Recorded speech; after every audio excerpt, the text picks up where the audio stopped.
Besar Betani LPT Solo Baru, dimanapun kita berada pada pagi hari ini, kita akan melanjutkan sesi renungan pagi kita di Daily Seeking God. Kita akan belajar menjadi seorang murid. Kehidupan kekristenan kita bukan berhenti ketika kita sudah percaya atau mengenal pribadi Kristus, tapi setiap kehidupan kita akan dibawa Tuhan untuk menjadi seorang murid Kristus yang sejati. Seorang murid Kristus yang sejati adalah mengikuti apa yang Tuhan teladankan dalam hidupnya. Menjadi seorang murid tidak akan pernah terlepas dari kata belajar. Seorang murid yang sejati, dia setiap hari akan punya kerinduan untuk belajar tentang firman Tuhan, belajar mengenal pribadi Tuhan Yesus. Panggilan seorang murid Kristus itu adalah bagi setiap kita yang sudah percaya kepada Tuhan, setiap kita yang sudah mengenal pribadi Yesus. Otomatis setiap kita adalah murid-muridnya Kristus. Setiap kita adalah perpanjangan tangan dan kakinya Kristus yang ada di muka bumi ini. Pengertian murid di dalam Alkitab bukan hanya orang-orang yang mau belajar, tapi orang-orang yang mau mengikuti gurunya, mengikuti pembimbingnya, mengikuti orang yang menjadi teladan dalam hidupnya. Dalam perjanjian lama jelas seperti seorang Yosua yang melanjutkan kehidupan Musa untuk membebaskan bangsa Israel, membawa bangsa Israel ke tanah perjanjian. Yosua adalah pengikutnya Musa. Yosua adalah penerusnya Musa. Yosua dan Musa adalah guru dan murid. Seperti halnya juga Elisa, dia mengikuti Elia, dia meneruskan Elia. Elisa dan Elia adalah seperti seorang murid dan guru. Dalam perjanjian baru jelas, contohnya adalah Tuhan Yesus sendiri. Dia memiliki murid-murid, dia memiliki 12 murid. Seperti halnya juga seorang yang bernama Paulus, dia memiliki murid, dia memuridkan orang yaitu Timotius, Titus, dan lainnya. Kehidupan kita nggak berhenti dari orang yang percaya dan mengenal, tetapi kita menjadi murid. Bahkan menjadi murid Kristus pun tidak cukup, tetapi setiap kita harus bisa memuridkan orang lain, memuridkan sekitar kita yang belum mengenal pribadi Kristus. Kita akan baca dalam Matius 4 ayat 18 sampai 22 berikutnya tentang Yesus memanggil murid-murid yang pertama. Dan ketika Yesus sedang berjalan menyusuri Danau Galilea, ia melihat dua orang bersaudara, yaitu Simon yang disebut Petrus dan Andreas saudaranya. Mereka sedang menebarkan jala di danau sebab mereka penjala ikan. Yesus berkata kepada mereka, "Mari ikutlah aku dan kamu akan kujadikan penjala manusia." Lalu mereka pun segera meninggalkan jalannya dan mengikuti dia. Dan setelah Yesus pergi dari sana, dilihatnya pula dua orang bersaudara, yaitu Yakobus anak Zebedius dan Yohanes saudaranya, bersama ayah mereka Zebedius, sedang membereskan jala di dalam perahu. Yesus memanggil mereka, dan mereka segera meninggalkan perahu serta ayahnya lalu mengikuti dia. Berikutnya dikatakan bahwa Yesus memanggil murid-murid yang pertama. Berikut di atasnya adalah tentang Yesus yang dicobai iblis di padang gurun. Setelah Yesus selesai dicobai iblis, dia tampil di Galilea dan dia memanggil murid-muridnya. Dan ketika dia memanggil murid-muridnya itu adalah orang-orang yang mempunyai pekerjaan, yaitu sebagai penjala ikan, bukan orang yang tidak punya pekerjaan. Murid-muridnya ini mempunyai perahu. Orang murid-murid ini kesibukannya setiap hari itu menjala ikan. Tapi ketika Yesus memanggil mereka, yang dilakukan murid-murid adalah segera meninggalkan jalannya, segera meninggalkan perahunya, segera meninggalkan ikan yang dia dapatkan, segera meninggalkan ayahnya bahkan untuk mengikuti Kristus.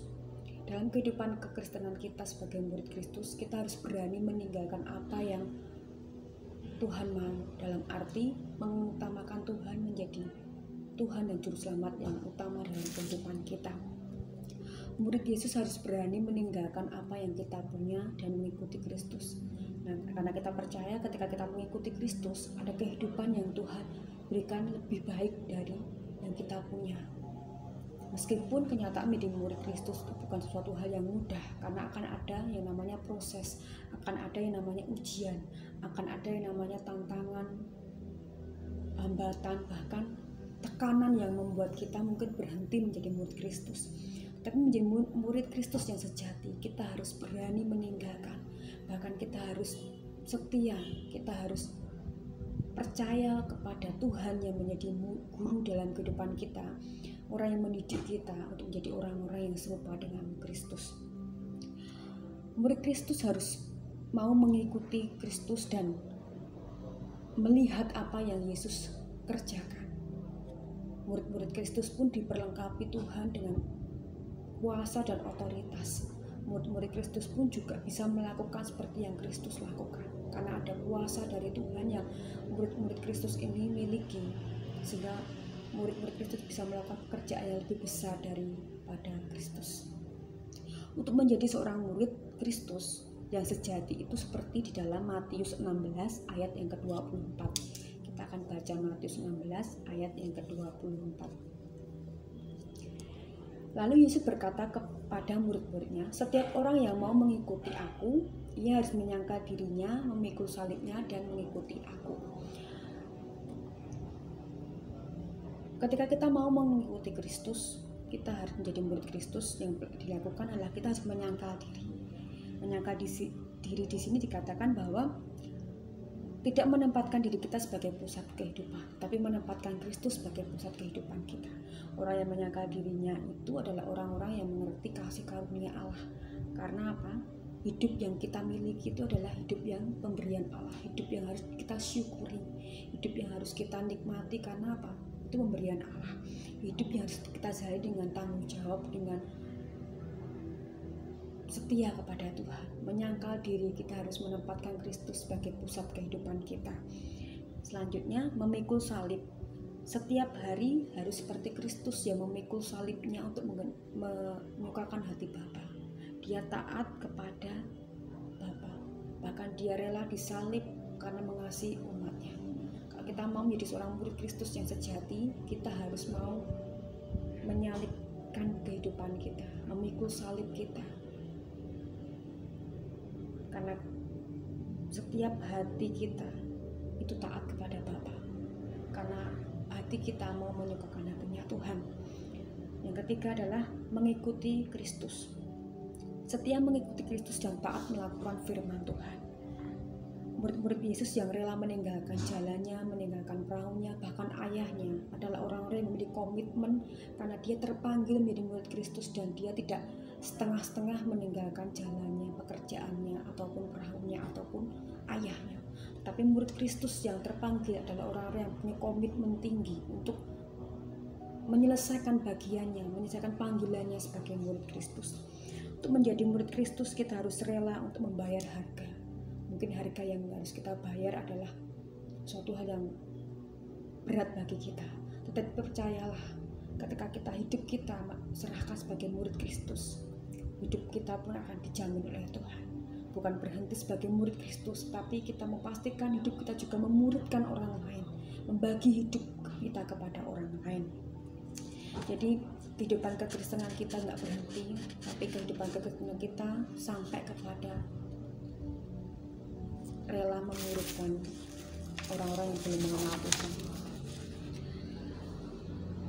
Dalam aplikasi kehidupan kita setiap hari, menjadi seorang murid Kristus itu adalah orang-orang yang setia belajar firman Tuhan. Orang-orang yang mau dididik dalam karakter kita, dalam pribadi kita, dalam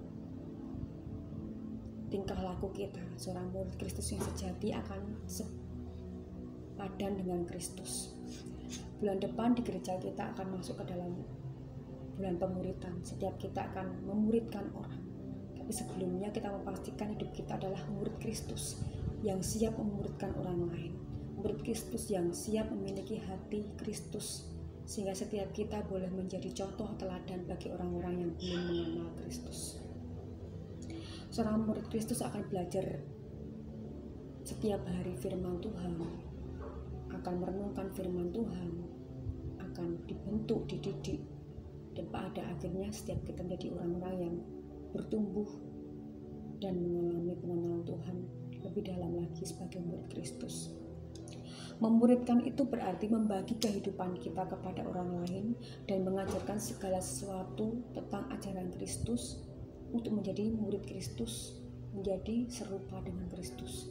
Dan pada akhirnya setiap kita adalah orang-orang yang menjadi murid Kristus. Yesaya 50 ayat 4 dikatakan bahwa Tuhan Allah telah memberikan kepadamu lidah seorang murid, supaya dengan perkataan engkau dapat memberi semangat baru kepada yang letih lesu.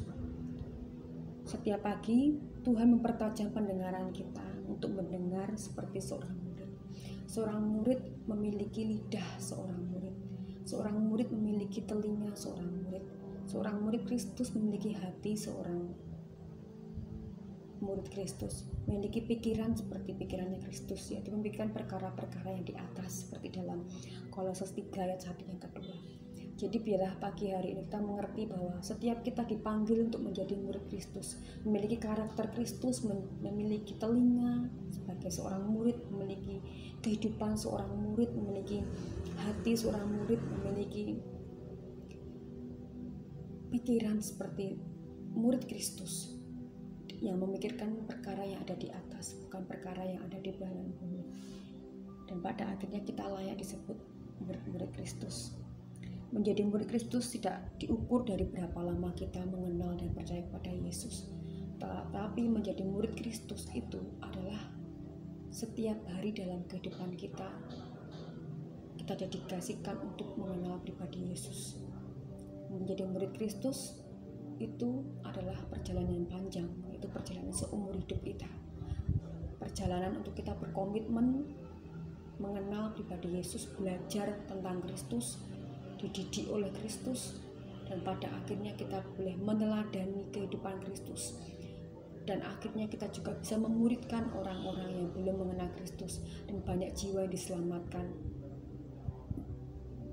untuk Kristus, karena setiap kita menjadi murid-muridnya Kristus. Menjadi murid Kristus adalah panggilan surgawi yang tertinggi. Sebab itu jangan pernah malu untuk menjadi murid Kristus, tetapi memegang teguh panggilan sebagai seorang murid Kristus, karena itu adalah hak istimewa bagi setiap kita untuk mengenal Kristus, bahkan hak istimewa kita untuk membagikan kasih Tuhan, memuridkan orang lain, membagikan cerita pribadi Yesus kepada orang lain, dan pada akhirnya orang lain diselamatkan dan orang lain boleh menjadi pengikut-pengikutnya Kristus. Biarlah pagi hari ini kita boleh diingatkan Tuhan untuk memiliki komitmen sebagai seorang murid, memiliki hati sebagai seorang murid, memiliki pikiran sebagai seorang murid, dan pada akhirnya setiap kehidupan kita boleh menjadi murid-murid Tuhan yang sejati. Puji nama Tuhan, kita akan berdoa. Tuhan, terima kasih Bapa buat renungan pagi hari ini untuk menguatkan kami kalau setiap kami orang yang percaya dan mengenal Tuhan adalah murid-murid Kristus. Dan biarlah kami boleh meneladani Kristus dalam kehidupan kami, dan pada akhirnya banyak orang-orang yang mengenal Kristus melalui kehidupan kami, dan banyak jiwa diselamatkan untuk kemuliaan nama Tuhan. Berkati Bapa, kami mengucap syukur bila hati murid, pikiran murid, lidah murid, karakter murid, telinga murid itu ada dalam setiap kehidupan kami. Terima kasih Bapa, di dalam nama Tuhan Yesus kami berdoa dan mengucap syukur Tuhan. Haleluya. Amin. Puji nama Tuhan, Tuhan Yesus memberkati.